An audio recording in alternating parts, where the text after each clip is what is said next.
Everyone welcome to Simran's chemistry class. तो आज हम स्टडी करेंगे नाइट्रोजन फिक्सेशन को। बट उससे पहले देखते हैं कि नाइट्रोजन हमारे लिए क्यों और कितना इंपॉर्टेंट है। तो जितने भी लिविंग ऑर्गेनिजम्स होते हैं उन सभी में जो अमाइनो एसिड्स होते हैं, प्रोटीन्स होते हैं और पोरफायरिन्स होते हैं, उन सभी में नाइट्रोजन एक एसेंशियल एलिमेंट है। अमाइनो एसिड्स में, प्रोटीन्स में और पोरफायरिन्स में। तो इतना तो पता चल गया कि नाइट्रोजन जो है वो लाइफ के लिए बहुत ज्यादा इंपॉर्टेंट है। बट अब बात करते हैं कि नाइट्रोजन फिक्सेशन की जरूरत क्यों पड़ती है। देखो, हमारे एटमॉस्फेयर में ना नाइट्रोजन N2 के फॉर्म में प्रेजेंट होता है, यानी कि N ट्रिपल बॉन्ड N। और इस ट्रिपल बॉन्ड की bond dissociation energy approximately 945 kilo joule per mole. तो नाइट्रोजन को एटमॉस्फेयर से यूज करना बहुत डिफिकल्ट है for the synthesis of amino acids, proteins और पोरफायरिन्स। तो हमारे पास क्या होता है, प्रोसेस होता है नाइट्रोजन फिक्सेशन, जिसमें हम नाइट्रोजन को कन्वर्ट करते हैं ऐसी फॉर्म में जिसे हम यूज कर सकते हैं for the synthesis of amino acids and proteins. तो वो कौन सी फॉर्म है? वो फॉर्म है अमोनिया। तो नाइट्रोजन की कन्वर्जन अमोनिया में, इसे हम बोलते हैं नाइट्रोजन फिक्सेशन। उसके बाद इस अमोनिया को हम फर्दर यूज करते हैं for the synthesis of amino acids और प्रोटीन्स। राइट, तो यहाँ पे हमारे पास मतलब पता चलता है नाइट्रोजन फिक्सेशन का। पहली बात, नाइट्रोजन क्यों इंपॉर्टेंट है? बिकॉज ये सारे एसेंशियल सारे की सारे अमाइनो एसिड्स में, प्रोटीन्स में, पोरफायरिन्स में प्रेजेंट होती है। अब हमें नाइट्रोजन फिक्सेशन की क्यों जरूरत पड़ती है? क्योंकि एटमॉस्फेरिक नाइट्रोजन जो है वो किसी काम की नहीं होती एज सच। तो इसी वजह से नाइट्रोजन फिक्सेशन की जरूरत पड़ती है। नेक्स्ट बात करते हैं कि नाइट्रोजन फिक्सेशन हम किस तरह से कर सकते हैं। नाइट्रोजन फिक्सेशन का मतलब है N2 की कन्वर्जन अमोनिया में। अब ये हम दो तरीके से कर सकते हैं। पहला हमारे पास तरीका होता है इंडस्ट्रियल प्रोसेस, कि हम इंडस्ट्रियली कर सकते हैं। पहले इंडस्ट्रियल प्रोसेस है, दूसरा हमारे पास है बायोलॉजिकल प्रोसेस। राइट, तो अगर मैं इंडस्ट्रियल प्रोसेस की बात करूं तो इसे हम बोलते हैं in vitro process. In vitro process का मतलब होता है कि जो भी प्रोसेसेस टेस्ट ट्यूब्स में या लैब्स में होते हैं उन्हें इन विट्रो कहते हैं। और बायोलॉजिकल प्रोसेस को बोलते हैं इन वीवो प्रोसेस, मींस जो भी लिविंग ऑर्गेनिजम्स में होता है। और इस इंडस्ट्रियल प्रोसेस में भी हम फर्दर दो प्रोसेसेस पढ़ेंगे। पहला होगा हेबर-बॉश प्रोसेस और दूसरा पढ़ेंगे via transition metal complexes. Right, तो ये दो प्रोसेसेस है जिनकी हेल्प से हम नाइट्रोजन फिक्सेशन करते हैं, मींस नाइट्रोजन की कन्वर्जन करते हैं अमोनिया में। इन वीवो प्रोसेस की बात करें तो इसमें हमारे पास आता है बैक्टीरियाज। तो बैक्टीरियाज की हेल्प से हम नाइट्रोजन फिक्सेशन कर सकते हैं। अब इसको एक एक करके स्टडी करेंगे हम। बट उससे पहले देखते हैं कि नाइट्रोजन किस तरह से अमोनिया में कन्वर्ट होता है, इसे हम देखेंगे ग्राफिकली। तो देखो, हमने सपोज इस एक्सिस पे ड्रॉ किया डेल्टा एच, और इस एक्सिस पे हम बात करते हैं रिएक्शन कोऑर्डिनेट की। यहाँ पे सपोज हमारा रिएक्टेंट है which is N2 plus H2 की, यही दोनों मिलके अमोनिया की फॉर्मेशन करेंगे। तो अब इस फॉर्मेशन में देखो, अगर मैं इसके एनर्जी की बात करूं, यहाँ पे इसकी एनर्जी ज्यादा होती है, प्रोडक्ट की यानी कि अमोनिया की एनर्जी कम होती है। और ये जो कन्वर्जन है ये वाया टू इंटरमीडिएट होते हैं इस तरह से। पहला हमारा इंटरमीडिएट होता है diazene which is NH double bond NH। दूसरा इंटरमीडिएट होता है हाइड्राजीन यानी कि NH2 और फिर हमारे पास आता है प्रोडक्ट। तो इस कन्वर्जन में, नाइट्रोजन की अमोनिया में कन्वर्जन में, हमारे पास दो इंटरमीडिएट्स आए। पहला आया डायाजीन, इसे हम बोलते हैं डायाजीन, और दूसरा हमारे पास आया हाइड्राजीन, इसे हम बोलते हैं हाइड्राजीन। राइट, अगर मैं एनर्जीज की बात करूं तो यहाँ पे इसकी एनर्जी 0 के आसपास होती है, 0 किलो जूल पर मोल। यहाँ पे होते हैं -100, यहाँ पे होती है 100, और यहाँ पे अप्रोक्सीमेटली 200 किलो जूल पर मोल की एनर्जी होती है। तो देखो, जो हमारे पास इंटरमीडिएट है डायाजीन और हाइड्राजीन, अगर हम इसको ध्यान से देखें तो इन दोनों की जो एनर्जीज है वो बहुत ज्यादा है रिएक्टेंट और प्रोडक्ट की एनर्जी से। तो ये जो कन्वर्जन होता है नाइट्रोजन टू अमोनिया, इसमें जो बैरियर होता है ना, वो हमारे पास होता है काइनेटिक बैरियर। ये एग्जाम में क्वेश्चन पूछा जा सकता है कि बैरियर क्या होता है इस कन्वर्जन में। तो काइनेटिक बैरियर होता है। काइनेटिक बैरियर का क्या मतलब है कि दोनों इंटरमीडिएट्स दैट इज डायाजीन और हाइड्राजीन, दोनों की एनर्जी जो है वो रिएक्टेंट और प्रोडक्ट से बहुत ज्यादा है, इस वजह से काइनेटिक बैरियर है। अगर मैं बात करूं थर्मोडायनेमिक बैरियर की, तो इसमें कोई थर्मोडायनेमिक बैरियर नहीं होता है, बिकॉज प्रोडक्ट की एनर्जी जो है वो रिएक्टेंट की एनर्जी से कम है।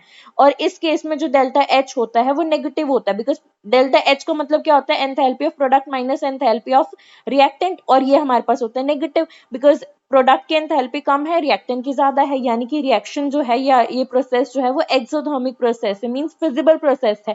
थर्मोडायनेमिक बैरियर नहीं होता है, काइनेटिक बैरियर होता है इस कन्वर्जन में, due to formation of two intermediates. Right, तो यहां से हमें पता चल गया कि क्यों ये कन्वर्जन जो होती है वो थोड़ी सी डिफिकल्ट होती है। Because of kinetic barrier. Next हम देखते हैं हमारे दो प्रोसेसेस को। तो पहला प्रोसेस जो इंडस्ट्रियल प्रोसेस था उसकी बात करते हैं कि किस तरह से नाइट्रोजन फिक्सेशन करते हैं हम इंडस्ट्रियली। तो इंडस्ट्रियली भी दो प्रोसेसेस है। पहले प्रोसेस की बात करते हैं which is Haber-Bosch process. Haber-Bosch process में क्या होता है, जो नाइट्रोजन है वो हाइड्रोजन के साथ कंबाइन करके अमोनिया की फॉर्मेशन करते हैं इस तरह से, ठीक है। अब अगर हम इसको ध्यान से देखें तो इस कन्वर्जन में हमारे पास कंडीशंस कौन कौन से चाहिए होते हैं, वो है 400 टू 500 डिग्री सेंटीग्रेड टेम्परेचर चाहिए, 200 एटमॉस्फेयर प्रेशर चाहिए और आयरन मॉलिब्डेनम का कैटलिस्ट चाहिए। अब इतनी सारी ड्रास्टिक कंडीशंस की वजह से ये जो प्रोसेस होता है ये हमारे पास होता है एक्सपेंसिव। एक्सपेंसिव होता है, हो तो नाइट्रोजन फिक्सेशन रही है, हो तो नाइट्रोजन अमोनिया में कन्वर्ट रहा है, बट एक्सपेंसिव प्रोसेस है, इकोनॉमिकल नहीं है, जिसकी वजह से ये प्रोसेस हम बहुत ज्यादा प्रेफर नहीं करते हैं। नेक्स्ट प्रोसेस की बात करते हैं जो कि बहुत ही रीसेंट प्रोसेस है which is wire transition metal complex, but है ये भी इन विट्रो प्रोसेस थी, वायर ट्रांजिशन मेटल कॉम्प्लेक्स। इसमें हम क्या करते हैं, इसमें मॉलिब्डेनम या टंगस्टन का एक कॉम्प्लेक्स लेते हैं, उसको नाइट्रोजन के साथ ट्रीट करा के हम इसका एक कॉम्प्लेक्स बनाते हैं। उसके बाद इस कॉम्प्लेक्स को जब हम एसिडिक मीडियम में ट्रीट करते हैं तो ये एसिडिक मीडियम में हमारे पास अमोनिया की फॉर्मेशन करके देता है, ठीक है। तो इस तरह से हम ट्रांजिशन मेटल कॉम्प्लेक्स की हेल्प से भी नाइट्रोजन फिक्सेशन कर सकते हैं। इसको एग्जांपल के साथ देखते हैं। सपोज मेरे पास एक कॉम्प्लेक्स है MoCl3 THF थ्राइस। ये जो THF होता है टेट्राहाइड्रोफ्यूरैन होता है। अब ये जो कॉम्प्लेक्स है वो नाइट्रोजन लेता है, इलेक्ट्रॉन्स लेता है और एक्सेस ऑफ DPPE की प्रेजेंस में, DPPE इसकी प्रेजेंस में कॉम्प्लेक्स बना के देता है which is MoN2 whole twice DPPE twice. इस सारी टर्म्स को मैं अभी एक्सप्लेन करूंगी बट एक बार ये रिएक्शन देख लो, इस तरह से होती है। उसके बाद ये जो कॉम्प्लेक्स है ये एसिडिक मीडियम में MoN2 ट्वाइस DPPE ट्वाइस, ये एसिडिक मीडियम में यानी कि H पॉजिटिव की प्रेजेंस में अमोनिया की फॉर्मेशन करके देता है plus nitrogen plus molybdenum 6 product. तो ये हमारे पास क्या हुआ इसको देखते हैं हम कि हमने एक कॉम्प्लेक्स लिया मॉलिब्डेनम का जिसे हमने नाइट्रोजन के साथ ट्रीट करा के एक नया कॉम्प्लेक्स लिया बनाया। उस कॉम्प्लेक्स को जब मैं एसिडिक मीडियम में ट्रीट किया तो हमारे पास नाइट्रोजन फिक्सेशन होगी, मींस अमोनिया में कन्वर्जन होगी। तो नाइट्रोजन किस में कन्वर्ट हो रहा है, अमोनिया में, नाइट्रोजन फिक्सेशन हो रही है। अब इसके हर टर्म को ध्यान से देखो तो इसमें डीपीपी क्या है, वन सेकेंड, इसमें जो डीपीपी है ये हमारे पास होता है बिस 1,2 बिस डाइफिनाइल फॉस्फिनोइथेन, फॉस्फिनोइथेन। अगर मैं इसके स्ट्रक्चर की बात करूं तो कुछ इस तरह से होती है कि CH2 यहाँ पे होता है PPH2 और यहाँ पे होता है PPH2। तो ये हमारे पास होता है बिस का मतलब ये जो DPP है ये बाइडेंडेट लिगेंड है और ये इसके स्ट्रक्चर होता है बिस 1,2 डाइफिनाइल फॉस्फिनोइथेन। तो इसके साथ हमारे पास क्या होता है, इसके साथ कॉम्प्लेक्सेशन करता है नाइट्रोजन के साथ और इसके साथ और एक कॉम्प्लेक्स बना है एसिडिक मीडियम में अमोनिया बना के दे दिया। इस तरह से हमारे पास ये और ये जो रिएक्शन है ये हमारे पास रूम टेम्परेचर पे हो जाती है और इसमें किसी ड्रास्टिक कंडीशन के भी यूज नहीं होता है, रूम टेम्परेचर पे और एटमॉस्फेरिक प्रेशर पे, वन सेकेंड, रूम टेम्परेचर पे और एटमॉस्फेरिक प्रेशर पे हमारे पास जो रिएक्शन हो जाती है। तो इस वजह से बहुत इकोनॉमिकल प्रोसेस है, बहुत इजीली नाइट्रोजन फिक्सेशन हो रही है। तो हमने दो इंडस्ट्रियल प्रोसेसेस पढ़ लिए। नेक्स्ट हम बात करते हैं इन विवो प्रोसेसेस की। इन विवो प्रोसेसेस की, इन विवो प्रोसेसेस का मतलब होता है जो कि बैक्टीरियाज में होता है, राइट, यानी कि लिविंग ऑर्गेनिजम्स में होता है। तो हमारे पास बहुत अच्छा एग्जाम्पल है वो है ब्लू ग्रीन अलगी। ब्लू ग्रीन अलगी, तो ब्लू ग्रीन अलगी क्या करता है, नाइट्रोजन फिक्सेशन करता है, मींस नाइट्रोजन की कन्वर्जन करता है अमोनिया में और वो भी एम्बिएंट टेम्परेचर और प्रेशर पे। एम्बिएंट टेम्परेचर प्रेशर का मतलब होता है रूम टेम्परेचर और प्रेशर पे, रूम टेम्परेचर और प्रेशर पे नाइट्रोजन फिक्सेशन कर देता है, राइट। नेक्स्ट हम बात करते हैं कुछ हमारे पास और ऐसे एंजाइम्स या बैक्टीरियाज होते हैं जो कि ये काम करते हैं। तो हमारे पास कुछ और ऐसे बैक्टीरियाज होते हैं, वन सेकेंड, कुछ ऐसे बैक्टीरियाज होते हैं जो कि नाइट्रोजन फिक्सेशन करते हैं आइदर फ्री लिविंग फॉर्म में या फिर किसी और ऑर्गेनिज्म के साथ सिम्बायोटिक एसोसिएशन करके। सिम्बायोटिक एसोसिएशन का मतलब है किसी और के साथ मिलके, symbiotic association with other organisms, ये जो बैक्टीरियाज है नाइट्रोजन फिक्सेशन करते हैं। अब मैं अगर ऐसे बैक्टीरियाज के एग्जांपल्स की बात करूं तो इसमें सबसे पहले हमारे पास आता है एग्जांपल में, वो है हमारे पास एजोबैक्टर, एजोबैक्टर विनरलैंडी। ये हमारे पास ऐसा बैक्टीरिया है जो नाइट्रोजन फिक्सेशन करता है। दूसरा हमारे पास एग्जाम्पल आता है क्लॉस्ट्रीडियम, क्लॉस्ट्रीडियम पेस्ट्यूरियनम। नेक्स्ट हमारे पास बहुत ही फेमस एग्जाम्पल आता है राइजोबियम। राइजोबियम बैक्टीरिया भी जो है नाइट्रोजन फिक्सेशन करते हैं। सारे ऐसे बैक्टीरियाज हैं जो या तो फ्री लिविंग फॉर्म में या फिर सिम्बायोटिक एसोसिएशन करके नाइट्रोजन फिक्सेशन करते हैं। अगर मैं इसकी बात करूं राइजोबियम की, तो कहाँ प्रेजेंट होता है ये? रूट नोड्यूल्स में प्रेजेंट होता है, root nodules of leguminous plants. Leguminous plants, कौन कौन से लेग्यूमिनस प्लांट्स होते हैं हमारे पास? जैसे कि क्लोवर हो गया, पीज हो गए, बीन्स हो गए, सोया हो गया। इनके लेग्यूमिनस प्लांट्स में इन लेग्यूमिनस प्लांट्स के रूट नोड्यूल्स में ये बैक्टीरिया पाया जाता है जो कि नाइट्रोजन फिक्सेशन करता है, राइट। अब ये नाइट्रोजन हमने देख लिया किस तरह से होता है, बट अब हम बात करते हैं कि कौन से ऐसे एंजाइम्स होते हैं और ये एंजाइम्स किस तरह से काम करते हैं। तो हमारे पास तीन तरह के, 3 टाइप्स ऑफ नाइट्रोजनेज एंजाइम्स होते हैं। देखो जहां पे भी एज वर्ड आ जाए ना, ये एज वर्ड का मतलब होता है एंजाइम। तो हमारे पास 3 नाइट्रोजिनेज एंजाइम्स होते हैं। कौन कौन से होते हैं? पहला हमारे पास होता है वेनेडियम नाइट्रोजिनेज एंजाइम, दूसरा हमारे पास होता है आयरन नाइट्रोजिनेज एंजाइम, और तीसरा हमारे पास होता है मोलिब्डेनम नाइट्रोजिनेज एंजाइम। तो ये हमारे पास 3 एंजाइम्स होते हैं। अब हम देखते हैं कि इन तीनों में क्या चीज कॉमन है और किस तरह से इनकी कॉम्पोजिशन होती है। तो देखो इन तीनों नाइट्रोजिनेज एंजाइम्स में हमारे पास 2 मेटालोप्रोटीन्स प्रेजेंट होते हैं। 2 मेटालोप्रोटीन्स प्रेजेंट होते हैं, जिसमें से एक तो हमारे पास होता है आयरन प्रोटीन, जो कि स्मॉल प्रोटीन होता है बेसिकली। एक हमारे पास होता है metal iron protein, metal iron protein, इसे हम बोलते हैं कोफैक्टर। और यहाँ पे जो मेटल है ये आयरन हो सकता है, वेनेडियम हो सकता है, मोलिब्डेनम हो सकता है। तो हर एक नाइट्रोजनेज में ये कॉम्पोजिशन होगी कि एक आयरन प्रोटीन होगा, एक मेटल आयरन प्रोटीन होगा, जिसे हम बोलते हैं कोफैक्टर। ठीक है, तो सबसे पहले ना हम वेनेडियम नाइट्रोजनेज को देखते हैं। तो जो वेनेडियम नाइट्रोजनेज होता है, इसमें भी ऐसे एक आयरन प्रोटीन होगा और एक वेनेडियम आयरन कोफैक्टर होगा। इसमें जो आयरन प्रोटीन होता है वो हमारे पास एक 4Fe4S पैराडॉक्सिन होता है। देखो फेरेडॉक्सिन्स क्या होते हैं? ये इलेक्ट्रॉन ट्रांसफर का काम करते हैं। तो इसमें जो आयरन प्रोटीन होगा वो होगा 4Fe4S पैराडॉक्सिन, और इसमें एक वेनेडियम आयरन कोफैक्टर होगा। ठीक है, नेक्स्ट अगर हम बात करें, जो वेनेडियम नाइट्रोजिनेज होता है ना, इसकी एक्टिविटी कम होती है मोलिब्डेनम नाइट्रोजिनेज से। इसकी एक्टिविटी कम होती है मोलिब्डेनम नाइट्रोजिनेज एंजाइम से। नेक्स्ट अगर हम बात करें तो देखो, जो मोलिब्डेनम होता है ना, मोस्टली नाइट्रोजिनेज एंजाइम में मोलिब्डेनम प्रेजेंट होता ही होता है। तो मोलिब्डेनम बहुत ही एसेंशियल एलिमेंट है, 90% से ज्यादा नाइट्रोजिनेज में मोलिब्डेनम प्रेजेंट होता है। तो हम स्टडी करते हैं मोस्टली मोलिब्डेनम नाइट्रोजिनेज को, और यही एग्जाम पॉइंट ऑफ व्यू से इंपॉर्टेंट है, मोलिब्डेनम नाइट्रोजिनेज एंजाइम। अगर इसकी कॉम्पोजिशन की बात करें तो इसमें भी वही होगा, एक आयरन प्रोटीन होगा और एक हमारे पास इसमें क्या होगा? मेटल आयरन, यानी कि इस केस में मोलिब्डेनम आयरन कोफैक्टर होगा। ठीक है, इसमें जो आयरन प्रोटीन होता है ना, इसे बोलते हैं पी क्लस्टर, और इस एक होते हैं मोलिब्डेनम आयरन कोफैक्टर।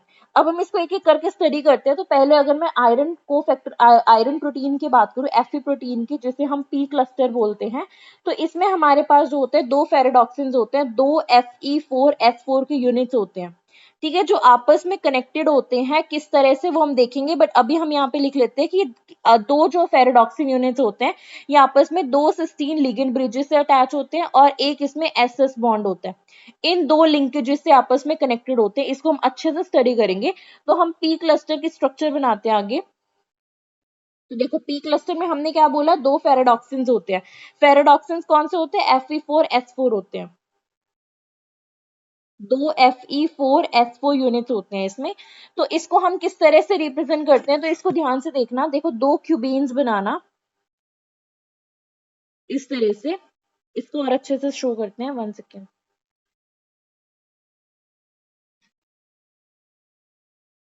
तो हमने पहला क्यूब बना लिया है।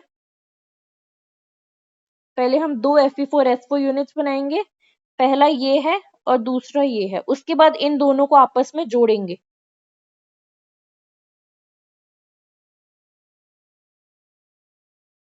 ठीक है, अब मैं एक Fe4S4 यूनिट की बात करूं तो हमने क्या करना है? ऑल्टरनेट कॉर्नर्स पे आयरन लगाना है। एक आयरन यहाँ पे, फिर ये वाला छोड़ के एक आयरन यहाँ पे, फिर अगला छोड़ के एक आयरन यहाँ पे, ये छोड़ के ये वाला आयरन यहाँ पे। तो इस तरह से हमने 4 आयरन्स बना दिए और जो बाकी के बचे हुए कॉर्नर्स है वहां पे प्रेजेंट है सल्फर। तो ऑल्टरनेट कॉर्नर्स पे सबसे पहला काम है आयरन बनाना। सिमिलरली यहाँ पे भी हमने आयरन बनाया, उसके बाद इसको छोड़ के आयरन एक यहाँ पे, इसको छोड़ के एक आयरन यहाँ पे, इसको छोड़ के एक आयरन यहाँ पे, बाकी के पोजिशन पे हमने सल्फर अटैच कर दिया। ठीक है, अब हमें क्या करना है कि इन दोनों को आपस में कनेक्ट करना है। इन दोनों को आपस में कनेक्ट किस तरह से करेंगे, अभी हम बाकी के यूनिट्स बाद में ड्रॉ करेंगे, बट देखो हमारे पास दो सिस्टीन ब्रिजेस से दो ये दोनों आपस में कनेक्टेड होते हैं इस तरह से, दो सिस्टीन ब्रिजेस होते हैं इस तरह से, और एक एसएस बॉन्ड होता है इस तरह से। तो ये दो यूनिट्स आपस में कैसे कनेक्टेड है, दो सिस्टीन लिगेंड ब्रिजेस से और एक एसएस बॉन्ड से। अब जो आयरन बच गए ना वो किससे अटैच होंगे, वो सल्फर ऑफ सिस्टीन से अटैच होंगे। बाकी के जो बचे हुए आयरन है वो सल्फर ऑफ सिस्टीन से अटैच होंगे इस तरह से। ये होगा सल्फर ऑफ सिस्टीन से अटैच और ये होगा सल्फर ऑफ सिस्टीन से अटैच। अब देखो एक चीज और ध्यान रखना कि एक यूनिट में जो आयरन होगा वो और किससे अटैच होगा, एक ऑक्सीजन ऑफ सिराइन से भी अटैच होगा। सिर्फ एक फेरेडॉक्सिन पी क्लस्टर में ऑक्सीजन ऑफ सिराइन से भी कनेक्टेड होगा। तो इस तरह से हमने बनाया है स्ट्रक्चर ऑफ पी क्लस्टर। इसको ध्यान रखना कि दो फेरेडॉक्सिन यूनिट्स बनाने हैं सबसे पहले, यानी कि दो क्यूबेन्स बनाने हैं, ऑल्टरनेट कॉर्नर्स पे Fe और सल्फर रखने। ये जो सल्फर होते हैं ना ये लेबाइल सल्फर्स होते हैं, और हर एक आयरन कनेक्टेड होता है सल्फर ऑफ सिस्टीन से। तो हमने हर आयरन को सल्फर ऑफ सिस्टीन से कनेक्ट करना है, बट इन दोनों को आपस में कनेक्ट करेंगे इस सल्फर सिस्टीन लिगेंड ब्रिज से और एक सल्फर सल्फर बॉन्ड से, राइट। बट एक यूनिट में हमने यहाँ पे ऑक्सीजन ऑफ सिराइन से एक आयरन को कनेक्ट करना है। ये हमारे पास स्ट्रक्चर बन गई पी क्लस्टर की। इसका जो मोलर मास होता है वो अप्रोक्सीमेटली 60,000 होता है, ये होता है इसका मोलर मास। तो ये हमारे पास एक स्मॉल प्रोटीन है 60,000 ग्राम पर मोल मोलर मास का। ठीक है, तो ये हमारे पास कॉम्पोजिशन पता चल गई, लिगेंड ब्रिजेस पता चल गए किस तरह से दो कनेक्टेड है ये भी पता चल गया। ये हमारे पास था पी क्लस्टर। नेक्स्ट हम बात करते हैं मोलिब्डेनम आयरन कोफैक्टर की। मोलिब्डेनम आयरन कोफैक्टर की, अब इसकी स्ट्रक्चर ध्यान से देखो तो इसमें हमारे पास सेम दो Fe4S4 यूनिट्स होते हैं, दो फेरेडॉक्सिन्स होते हैं। ये दोनों फेरेडॉक्सिन्स मेटल मोलिब्डेनम से अटैच होते हैं, और किस तरह से अटैच होते हैं ये हम देखते हैं ध्यान से। तो सबसे पहला काम क्या करना है हमने, सबसे पहला काम करना है दो फेरेडॉक्सिन के यूनिट्स बनाने हैं, दो Fe4S4 फेरेडॉक्सिन्स बनाने हैं। ठीक है, तो ये हम इस तरह से पहला क्यूब बनाया और यहाँ पे हमने दूसरा क्यूब ड्रॉ करना है।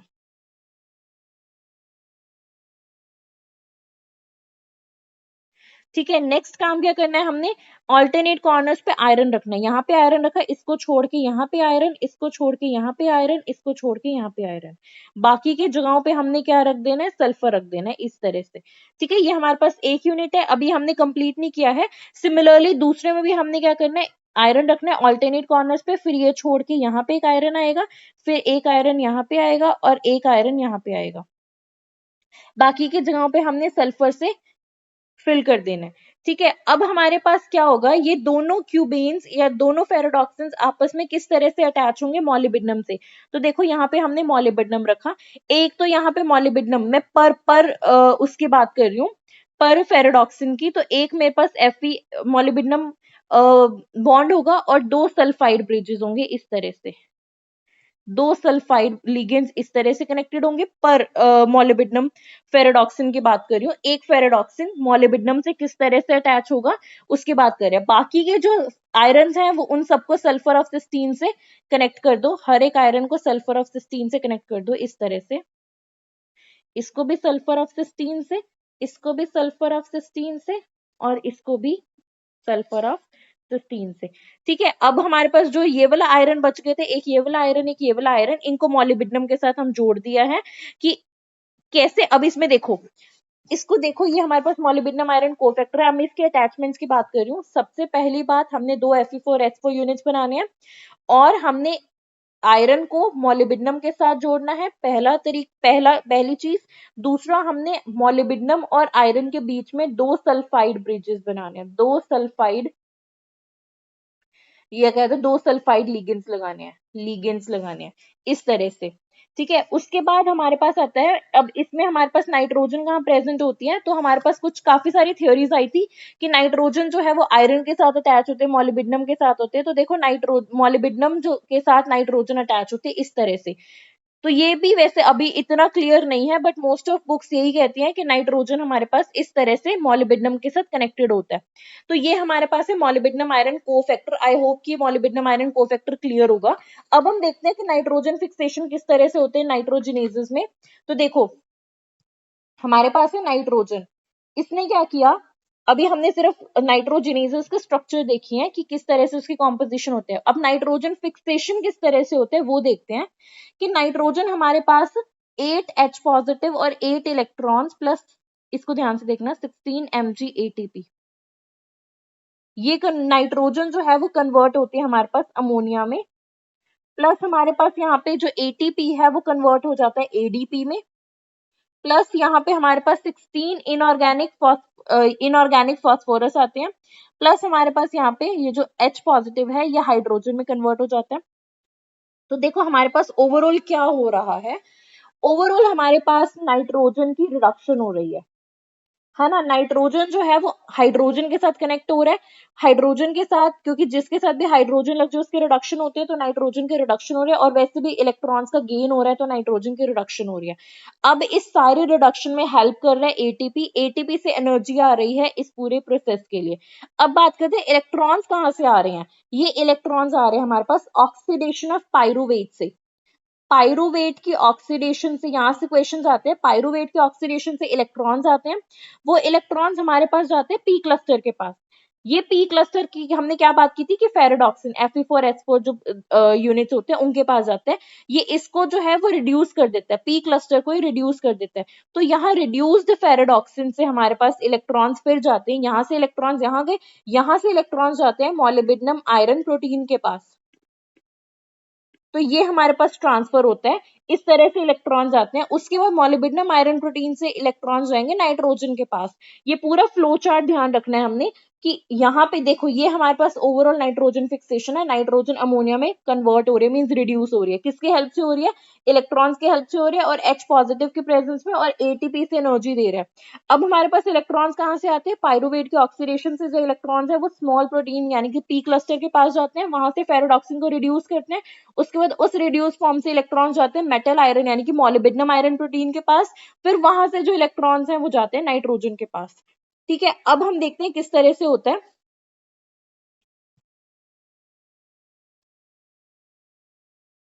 तो अब इसको देखो किस तरह से होता है हमारे पास कि यहाँ पे मेरे पास molybdenum N triple bond N है, नाइट्रोजन जो है वो हमने कहा मॉलिब्डेनम के साथ अटैच होती है।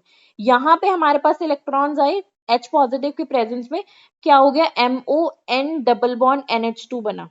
हम देख रहे हैं किस तरह से अमोनिया की फॉर्मेशन होती है।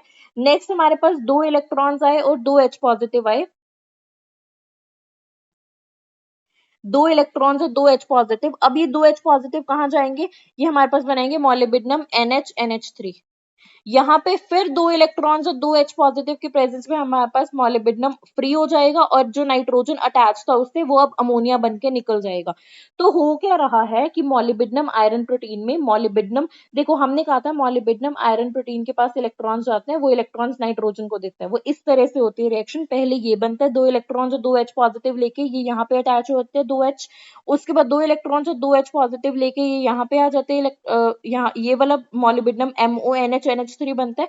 उसके बाद 2 इलेक्ट्रॉन और 2 H पॉजिटिव लेके ये अमोनिया फ्री हो जाता है। ठीक है, तो हो क्या रहा है यहाँ पे, अगर टोटल काउंट करोगे तो यहाँ पे 6 इलेक्ट्रॉन्स और 6 H पॉजिटिव यूज हो रहे हैं, बट हमने रिएक्शन में 8 इलेक्ट्रॉन्स और 8 H पॉजिटिव कहा था। तो इसका क्या मतलब है कि जो 2 इलेक्ट्रॉन्स और 2 H पॉजिटिव है वो मिलके वाटर की फॉर्मेशन कर रहे हैं, जो हमें यहाँ पे नहीं दिख रहा है। तो हमारे पास ओवरऑल रिएक्शन में 8 इलेक्ट्रॉन्स और 8 H पॉजिटिव ही होते हैं।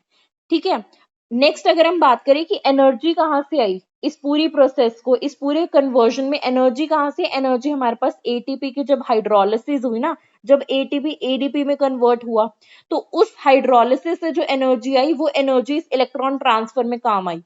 ठीक है, अगर मैं इस पूरी को बहुत ज्यादा समराइज कर दूं तो हमारे पास क्या होता है, देखो हमारे पास नाइट्रोजन है, ये नाइट्रोजन 8H पॉजिटिव और 8 इलेक्ट्रॉन्स और एटीपी के प्रेजेंस में, 16 एटीपी के प्रेजेंस में इतनी एनर्जी से चाहिए होती है, ये कन्वर्ट हो जाता है अमोनिया में, प्लस हमारे पास 16 mg ADP बनता है, प्लस हमारे पास यहाँ से अब ATP से ADP बना है, प्लस 16 इनऑर्गेनिक फॉस्फोरस आएंगे, प्लस H2 आएगा। बैलेंस देख सकते हो, यहाँ पे 8 है हाइड्रोजन और यहाँ पे भी 8 ही है। तो इस तरह से हमारे पास 8 H पॉजिटिव, 8 इलेक्ट्रॉन्स जो है वो यूज होते हैं। अब ये इलेक्ट्रॉन्स कहाँ से आते हैं, ये पायरुवेट के ऑक्सीडेशन से आते हैं, फिर उसके बाद वो इलेक्ट्रॉन्स पी क्लस्टर पे जाते हैं, उसके बाद पी क्लस्टर से मॉलिब्डेनम आयरन प्रोटीन पे जाते हैं, वहां से ये नाइट्रोजन पे ट्रांसफर होते हैं और वहां से इसका रिडक्शन होता है। ये पूरी साइकिल है। ये सारी साइकिल में से कोई भी क्वेश्चन एग्जाम में पूछा जा सकता है। And this is all about nitrogen fixation from my side. इससे बाहर कोई और क्वेश्चन नहीं आ सकता। सो आई होप कि आपको ये वीडियो आज की क्लियर होगी। If you guys like our video then please subscribe to our channel. Thank you so much.